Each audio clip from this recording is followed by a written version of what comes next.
Saudara Kapolri Jenderal Listio Sigit Prabowo menegaskan tidak akan memproses surat pengunduran diri Verdi Sambo. Kapolri menyebut kasus yang menjerat mantan Kadif Propam itu harus diselesaikan sesuai dengan aturan yang ada.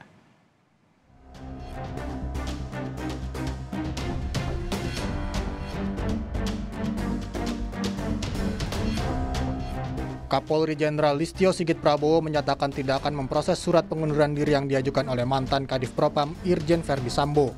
Ditolaknya surat pengunduran diri karena masalah Sambo harus melalui sidang Komisi Kode Etik Polri. Jenderal Listio Sigit Prabowo menegaskan dalam sidang etik juga diputuskan bahwa Verdi Sambo dikenakan pemberhentian tidak dengan hormat atau PTDH. Ya tentunya kan ada aturannya dan kemudian kan memang kita melihat bahwa ini semua harus diselesaikan di proses sidang KKIP dan kemarin sudah kita dengar bahwa putusan dari sidang kan PTDH. Sebelumnya Verdi Sambo juga sempat menulis sepucuk surat permohonan maaf. Dengan niat yang murni, saya ingin menyampaikan rasa penyesalan dan permohonan maaf yang mendalam atas dampak yang muncul secara langsung pada jabatan yang senior dan rekan-rekan jalankan dalam institusi Polri atas perbuatan yang telah saya lakukan. Verdi Sambo juga menulis siap menerima tanggung jawab dan menanggung seluruh akibat hukum yang dilimpahkan kepada senior dan rekan-rekan yang terdampak. Tim Liputan Kompas TV.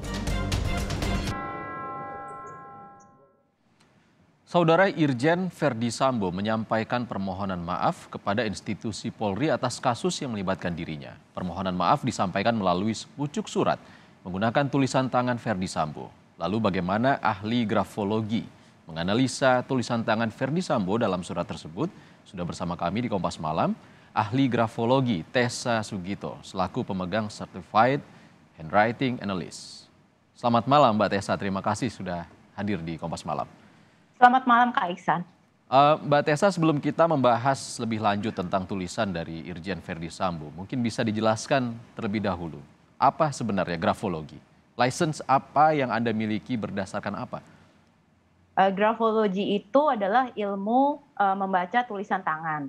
Tapi sebenarnya yang kita baca itu adalah pola otak penulis yang tercermin di kertas. Jadi apa yang tercermin di kertas merupakan cerminan otak dari penulisnya. Maka dari itu, dari tulisan tangan kita bisa melihat kondisi kesehatan, kondisi emosi, kondisi kejiwaan, termasuk juga mungkin trauma dan ketakutan dari penulisnya. License yang saya punya itu adalah dari, memang kita grafolog-grafolog di Indonesia itu bisa belajar dan bisa ambil sertifikasi juga. Ada beberapa sekolah di Indonesia yang memang mengajarkan ilmu ini gitu. Jadi sebenarnya ilmu ini pun juga bukan ilmu yang baru. Seringkali masih banyak yang beranggapan bahwa ilmu ini disebut meramal, padahal sebenarnya tidak. Jadi memang bisa dipelajari siapa saja dan juga ada kurikulum yang memang mengajarkan dalam arti kecenderungan dari perilaku penulisnya. Baik, yang mempengaruhi tingkat akurasinya apa Mbak Tessa? Yang mempengaruhi tingkat akurasinya dalam arti ini karena sudah ada studi empiris ya. Jadi kan untuk melihat suatu tulisan itu kita melihat dari tekanan, terus juga dari tekanan tulisan, tekanan pena, terus goresan bentuk-bentuk hurufnya, seperti itu. Baik, Mbak Tessa, dari tulisan tangan Irjen Verdi Sambo, apa yang bisa Anda lihat terkait dengan kepribadian Verdi Sambo? Kalau melihat dari tulisan beliau, banyak juga trait-trait yang positif sebenarnya. Jadi kita mulai dari trait yang positif dulu ya. Jadi dari tulisan ini kita tahu grafolog bisa menganalisis bahwa penulisnya adalah orang yang memiliki determinasi yang tinggi. Lalu juga punya kepercayaan diri yang tinggi juga. Dan juga cerdas. Dalam arti kita melihat bahwa kecerdasan itu kita bisa melihat dari bentuk huruf M atau N dari penulisnya. Nah, kita lihat bahwa tulisan beliau ini huruf M ataupun huruf N-nya itu bisa dibilang tajam-tajam gitu ya. Itu bisa kita sebut sebagai comprehensive thinker, atau kita artikan juga bahwa penulisnya ini bisa melihat secara general, secara dalam arti gambaran besar, terus juga cepat mengambil keputusan. Terus juga dalam arti memang dia orang yang taktis, analitis juga. Terus kita juga cek bisa ada juga sisi diplomasi, bahwa ini tipe-tipe penulis yang bisa membicarakan mungkin hal-hal yang bagi orang kontroversial, tapi dia bisa membicarakan itu tanpa menyinggung lawan bicaranya. Nah, dari situ kan tentunya hal-hal yang produktif, yang istilahnya juga bisa kita bisa cek bahwa secara kinerja pun juga amat sangat positif gitu. Mbak Tessa, sebelum tersandung kasus ini, Ferdy Sambo kan dikenal sebagai seorang polisi yang memiliki prestasi yang baik. Apakah pola Betul. pikir yang cerdas juga bisa terlihat dalam guratan tulisannya? Betul. Karena justru karena beliau ini terlihat memang memiliki pola pikir yang cerdas, yang tajam. Jadi memang tidak heran kalau sebelum kasus ini beliau memiliki karir yang bisa dibilang cemerlang ya.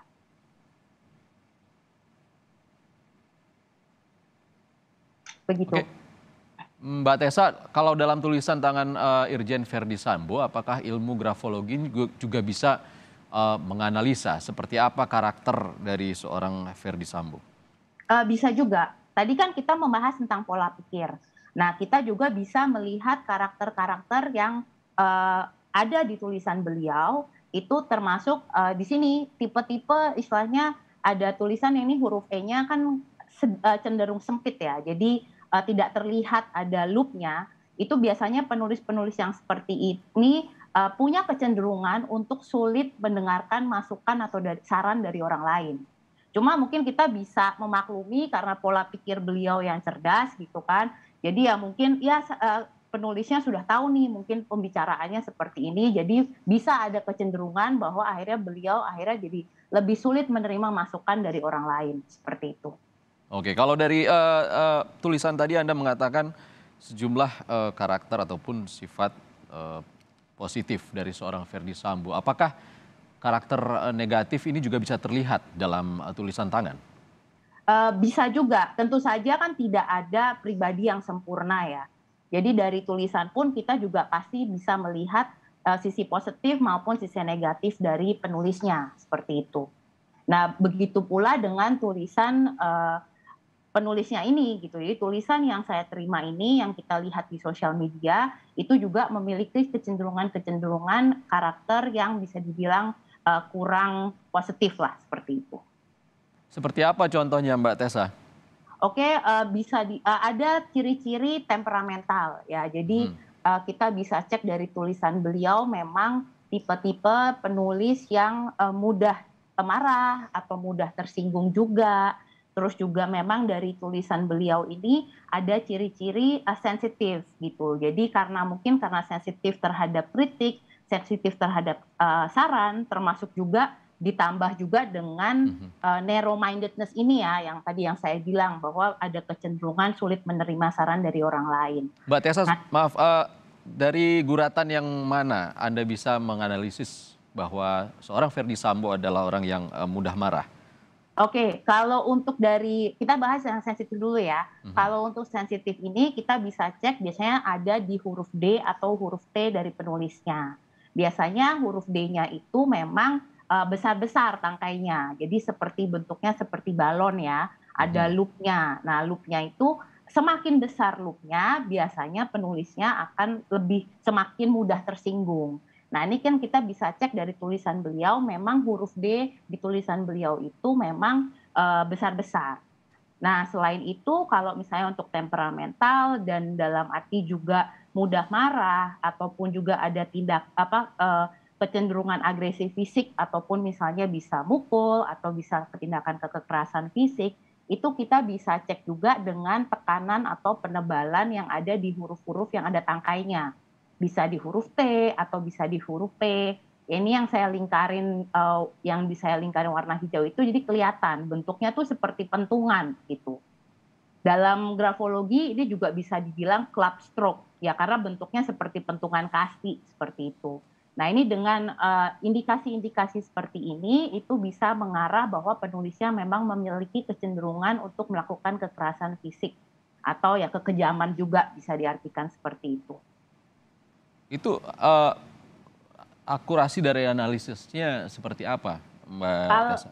Kalau berdasarkan statistik, Dan maksudnya berdasarkan penelitian, akurasi dari analisis grafologi itu bisa 85% ke atas.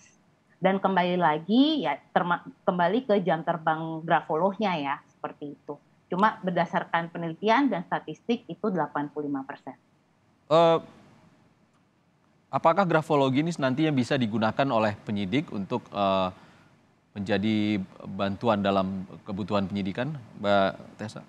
Nah, dalam arti untuk expert opinion bisa, cuma mungkin ya tidak tahulah, saya kurang mengerti dalam arti hukum Indonesia, apakah bisa menggunakan analisis grafologi itu sebagai tambahan bukti. Nah, itu kembali lagi saya serahkan ke kepolisian. Kalau grafologi ini apakah juga bisa menganalisis struktur kata atau kalimat yang ditulis oleh seorang penulisnya atau hanya guratan tangannya saja? Dalam grafologi, analisis grafologi, kita menghindari isi cerita penulisnya sebenarnya. Karena isi cerita itu bisa menambah bias, kan subjektif ya. Jadi memang yang kita analisis itu ya dari guratan tulisannya, bentuk hurufnya, penekanannya, tebal tipis tulisannya, seperti itu. Nah biasanya isi ceritanya, konten ceritanya itu hanya menambah informasi saja dari analisis yang sudah dilakukan. Oke, Mbak Tessa, kita masuk ke bagian tanda tangan dari Irjen Verdi Sambo. Seperti apa Anda melihat tanda tangannya? Nah, kalau berdasarkan kembali lagi grafologi itu selain menganalisis bentuk, kita juga dalam arti banyak simbol-simbol ya. Dan ini memang dari tanda tangan beliau, ini memang terlihat dalam arti bentuknya itu kita sebut value shape. Atau mungkin ya mohon maaf ini bentuknya seperti alat kelamin pria, seperti itu.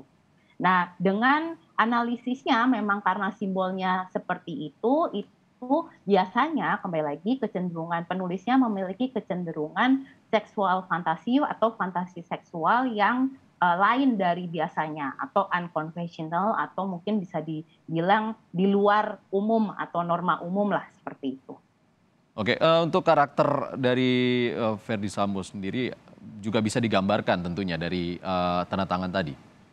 Nah, kalau tanda tangan itu kan sebenarnya bisa diartikan branding ya. Jadi pencitraan atau yang terlihat sekilas lah dari penulisnya. Kita sebagai grafolog tentu saja harus tetap membandingkan dengan tulisan asli dari penulisnya untuk mengambil analisis yang lebih holistik seperti itu. Selain simbol, Mbak Tessa, bagian mana saja dari sebuah tanda tangan yang ditulis seorang penulis ini yang bisa menunjukkan karakter seseorang? Apakah itu tekanan tulisannya ataupun panjang garisnya? Seperti apa? Tanda tangan dari beliau ini memiliki underline atau garis bawah.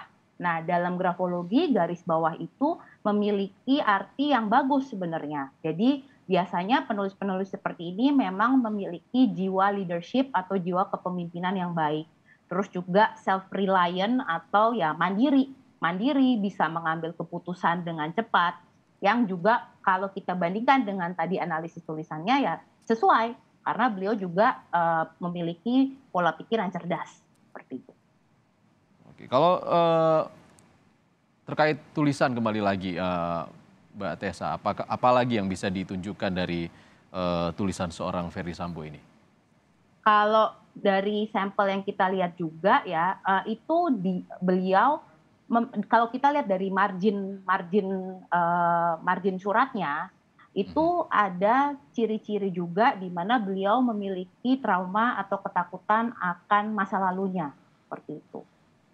Jadi apapun yang terjadi di masa lalu beliau, itu mungkin beliau mencoba menutupi atau ya lari dari apapun kejadian yang sudah lampau itu. Dilihat dari mana Mbak, apa yang bisa menunjukkan kalau seorang penulis itu mempunyai trauma? Biasanya margin kirinya itu lebar, jadi menjauhi dari margin kiri. Ini kan kalau kita cek dari full fotonya ya, yang tersebar di sosial media, itu kan memang margin kirinya itu kelihatan jauh dari batas kertas tepi kiri ya. Nah itu kelihatan memang lebar sekali. Nah kembali lagi biasanya tipe-tipe penulis seperti itu memang ada ketakutan akan masa lalunya seperti itu. Oke, lalu terkait dengan trauma itu dari tulisan ini, apakah ditunjukkan juga bagaimana seseorang penulis itu menghadapi traumanya? Bisa juga, kembali lagi kan bagaimana penulisnya mengatasi traumanya, kita cek lagi dengan istilahnya trait-trait lain. Mungkin dari sini beliau kita lihat ada temperamental, ada rasa sensitif, itu mungkin bisa juga menjadi trauma di masa lalu beliau, bisa menjadi salah satu trigger karakteristik kenapa bisa muncul rasa sensitif, kenapa bisa muncul rasa marah, terus juga dalam arti meledak-ledak seperti itu. Dari tulisan ataupun konten yang ditulis oleh Ferdy Sambo ini tidak disebutkan ataupun tidak ada permintaan maaf bagi keluarga korban, hanya permintaan maaf bagi institusi Polri. Apakah ini juga bisa dianalisis terkait dengan karakter marah yang tadi Anda sebutkan itu? Bisa. Dan banyak, kalau saya lihat ya, banyak sekali juga pendapat bahwa beliau ini kok tidak mengucapkan rasa maaf terhadap korban. Itu memang kelihatan juga dari ciri-cirinya bahwa memang beliau punya pride yang tinggi. Jadi beliau memang memposisikan dirinya di atas orang lain seperti itu. Jadi bisa dimaklumi kalau akhirnya isi suratnya beliau itu tidak ada permintaan maaf terhadap korban ataupun keluarga korban. Mbak Tessa, Anda banyak menyorot terkait dengan huruf T yang terdapat dalam surat Irjen Ferdy Sambo. Apakah ini ada arti khusus? Apakah ada yang ditunjukkan terkait dengan huruf T ini? Huruf T dalam grafologi itu memang banyak sekali informasi yang kita bisa ambil dari penulisnya dari huruf T. Jadi huruf T itu kita bisa cek apakah penulisnya memiliki kepercayaan diri yang tinggi, atau dalam arti juga punya drive yang bagus untuk mencapai target-target mereka. Terus juga huruf T itu kita bisa lihat baik dari sisi positif maupun negatifnya ya. Huruf T itu kita bisa cek juga temperamental dari penulisnya, ataupun gaya bicara dari penulisnya, karena huruf T itu juga bisa menunjukkan penulisnya itu apakah orang yang sarkas ketika ngomong itu mungkin pedas gitu, yang bisa menyakiti perasaan hati orang lain. Baik, Jadi itu tadi memang huruf T banyak.